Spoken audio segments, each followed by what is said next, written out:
Hello everybody. Today in this video I'm going to show you how to design a tube section like this. You can also call this a tunnel section, and in this section I have separated whole construction in three different parts. One is the most upper tube curve, which is looking like this part over here, and the second construction would be the wall, which is like this, and the third construction would be another side wall.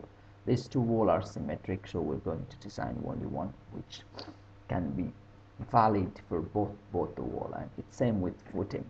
We design one footing, and that will be same for another side of the footing as well. And I have not done any design concerning the swell pressure which is coming from below, so that we may have to consider the swell bearing capacity. I have not done that section. I will just show you purely the concrete design based on the bending and shear force. There will not be much more than that in this section, and I will be doing three different parts like I said earlier: this curved part on top of it, and the two wall section, and the footing. So first, the material properties.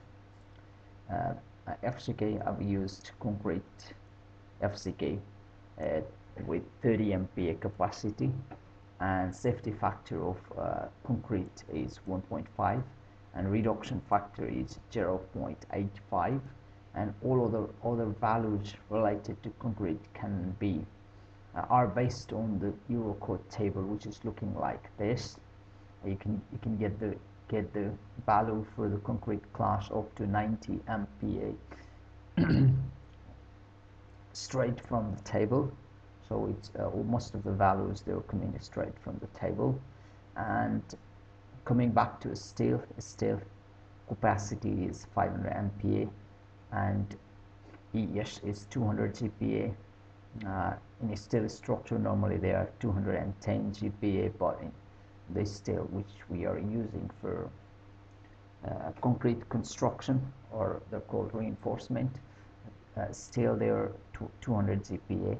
But like I said, if it would have been pure steel structure, I-beam and things like that, then would have been 210 GPa. And safety factor is 1.15. So this is just a table where you get all the values. And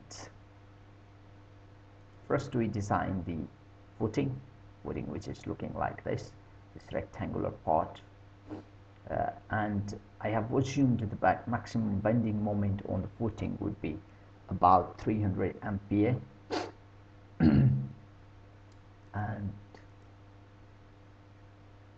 this is 300 MPa, and diameter of reinforcement I've assumed 20 millimeter dia, and this lambda factor is 0.8, and I've assumed height of the footing is 500 millimeter, and concrete cover according to Eurocode I have calculated 50 millimeter, and D is the distance from the center of the lower reinforcement to the top of the concrete, and total height minus it's the concrete cover plus diameter divided by 2. This will be deducted from the total height, and I've assumed that the rebar will be coming on top of the reinforcement, so there is no reduction for the rebar. And after that, coming back to the neutral axis, x value from this point to this point is calculated like this with the help of this formula over here. And when we apply, we know the bending moment, which is 300 kilonewton meter, and FCD we know it according to concrete characteristic value. FCD that's over here, and after having that we could get X, which is 52.654 millimeter, and required area would be, since the value would be a little bit less than the X, which is multiplied by this lambda factor, which is over here, which is 0.8, and after uh, uh, comparing the force acting, or after making the force on the compression side and tension zone equilibrium, then we can get the steel area with the help of this formula. And once we have the steel area, then with help of these two formulas we can get the area required. This is the minimum we should apply to our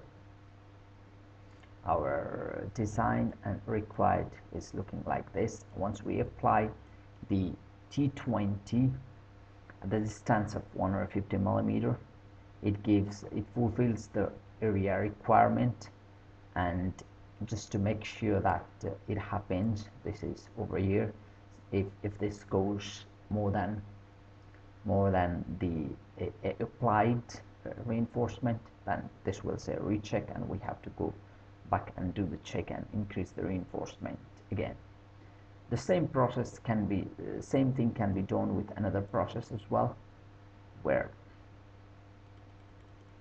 you just calculate the bending moment, and then we can calculate relevant bending moment, which is bending moment divided by BD squared times FCD.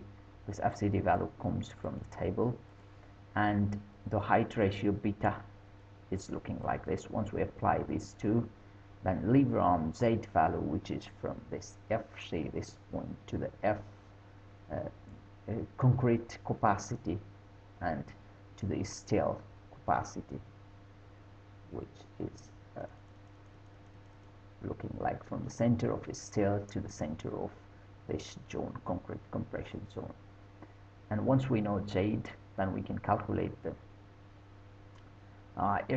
required area of a steel. If we assume if we take the bending moment at this point, bending moment due to the FC edge arrow, and then bending moment can be equals to area of the steel times the Z distance times the capacity of the steel that we have used. And since we know how much area of reinforcement should be in that cross section, then we should compare with AS minimum required. Then that can be calculated as follow.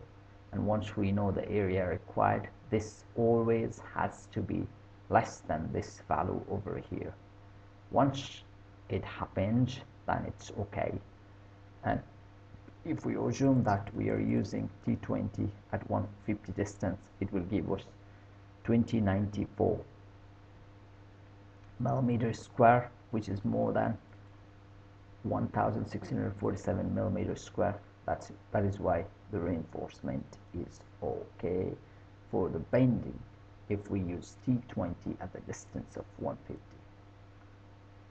Similarly, when we come to the shear check of the footing, then according to Finnish National Annex or Finnish National Design Method, it would be looking like this. This is the capacity, required shear capacity, and the reinforcement distance. It is assumed 150 millimeter, and B is the distance, which is 1 millimeter. We've calculated the calculated distance of the concrete is 1 meter, so this is B equals to 1 meter, and area that we have used is, which is coming straight from this one, 1963 millimeters square, and K is looking like this, 1.6 minus D divided by M. It's just there just to match the unit.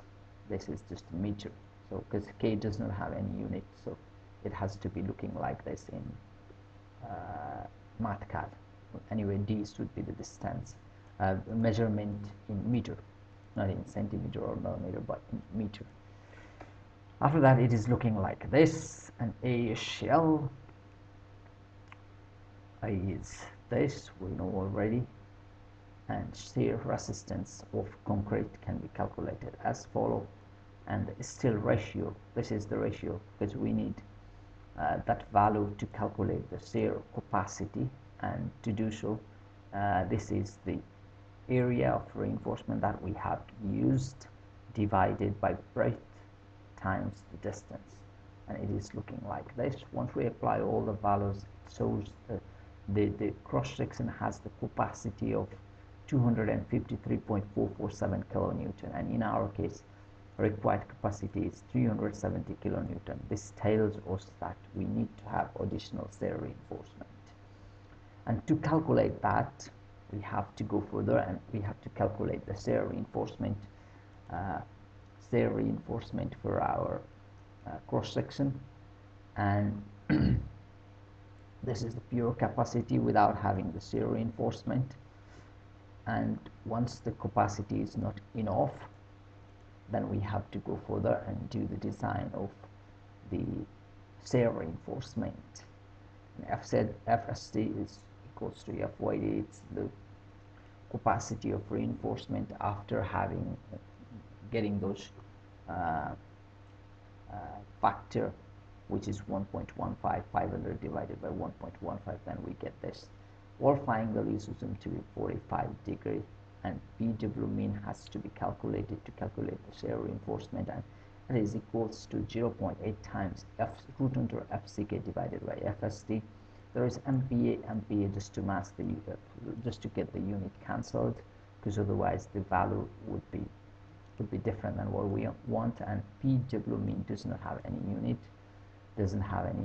and ASV mean is calculated as follows. Once we know the ASV mean, which is 1386 millimeters square, and we can have S value is looking like this and S max is like this, and diameter of reinforcement we have assumed is 10 millimeter. Once we know all the values, then we can apply what will be the area, and this is the 1 meter distance we are calculating for. S is the distance, center to center distance, and that will be 4, number of bar will be 4, and further we can calculate it like this. And once we do all the calculation, then the shear capacity can be is looking like this, and we know now the shear capacity of cross section is way too higher than which required, which was 370 kilonewton. Back here, yes. And similar to previous bending calculation, we can do this calculation as well with a bit different method. I will just show you quickly, and it is looking like this, where we calculate for a CRDC, which is 0.18 times the factor, and AS is what we have applied, 1835 millimeters square. K is looking like this, but K has to be less than 2, and reinforcement ratio, like we calculated before in another type of calculation, area of cell divided by B times D, it is looking like this. And then V mean is calculated like this, 0.035 K to the power 3 divided by 2, and FCK divided by MPa, just to get the unit right. This has no influence on real calculation, it's just for unit. Once we do all this, and we get the value 0.25. After we replace that value, put that value in real calculation, we have 145.419 kilonewton, and the ED is 370 kilonewton. In that case, we must have additional shear reinforcement, and the calculation for the shear reinforcement is exactly same as what we did before in another method, which is looking like this. So there were just 2 methods, you can utilize any of them.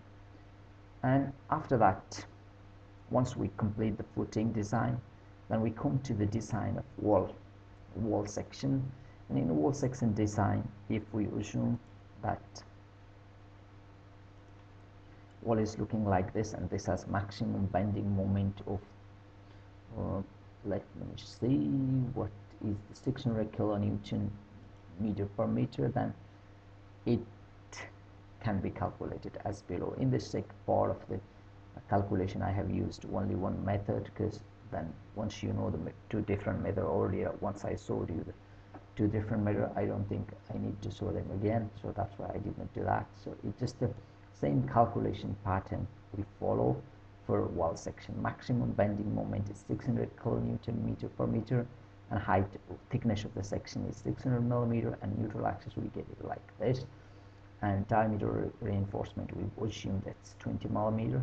And once we do that, we get the required area of the steel and these two factor, and what we're gonna apply in our case, this is sort of minimum required reinforcement. And after getting this, we can like assume it's T20, we're going to apply in a distance of 100 millimeter, then we get the area, which is 3142 millimeters square, which is more than 2856 millimeters square. And also we need to do the check for shear, and once we I have applied the same concept what we used earlier.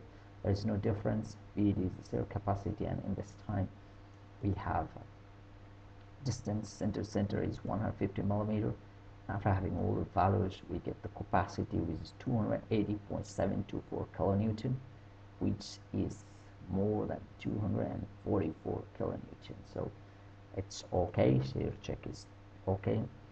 Similar to wall and the footing, it's same for the curved section as well. Bending moment maximum is assumed to be 600 millimeter, and then we calculate for the neutral axis area, minimum required area, and after that we just put these two value, and after having these two value, we just calculate the area that is implemented and an area that is required, and after that area that is implemented. So this is way too more than what we have what we need, what is needed. It's 2856 is needed, and what we applied is 3142 millimeters square. And again we do the same thing for longitudinal direction. It's just the bending moment had changed. Other than that, it's same. And in this section we have changed the diameter of the reinforcement just to have, because bending moment is way too low than earlier, so just to compromise or optimize the reinforcement, we have used reinforcement with less diameter, and it is required is 1436, and what we have applied is 2011 millimeters square, so it is okay. And shear is also the same formulas are used, and once we know the shear capacity, which is 306, and the required capacity was 300, so it's okay. And diameter of the reinforcement is increased because there was very small deviation. For example, if I use this as a 16 and the KK is 200 millimeter,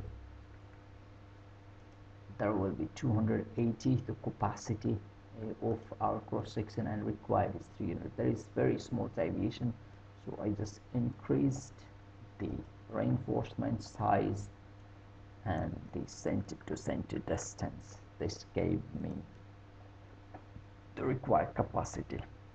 Yes, this is how the tunnel section are done. Please ask me on the comment below if you have any question about it. Thank you very much.